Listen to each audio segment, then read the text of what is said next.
In today's video, I'm going to teach you how to get your Google Gemini API key. Whether you're a developer exploring new AI capabilities or a business looking to integrate Google's powerful tools, getting your API key is a straightforward process. So let's dive in and go through the steps, ensuring you're all set by the end of this tutorial. To kick things off, you'll first need to visit the Google AI website.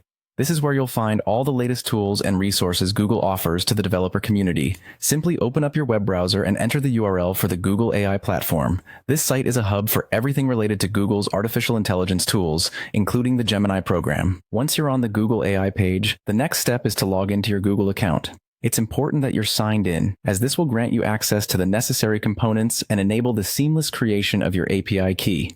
If you're not already logged in, you'll see a sign-in button likely at the top right corner of the page. Click on it and enter your credentials. This might sound basic, but it ensures that any actions you take are tied to your account, keeping your data and access secure. With your login complete, navigate to the bottom left corner of the page where you'll find the Get API Key option.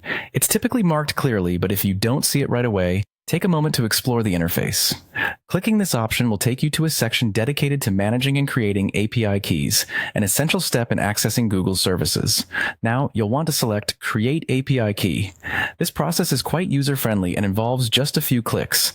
The platform will guide you through, but it's always good to know what to expect. By hitting this option, you're initiating the creation of a unique key that provides access to your chosen services. The next part involves naming your new API key. Think of a name that reflects the purpose of the key. For instance, something tied to the specific project or application it will be used for.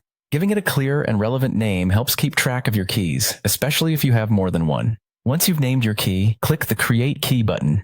Google will now generate your API key, a process that usually happens in a matter of seconds. This unique identifier is now yours to use with your projects. Finally, once your API key is displayed, make sure to copy it. You'll need this string of characters to integrate Google's services into your applications. Keep it secure. Sharing it might give others access to your account. And that's it. You now have your Google Gemini API key ready for action. Remember, these keys are crucial components of your tech endeavors, so safeguard them just as you would any other sensitive information. Thanks for following along, and happy coding.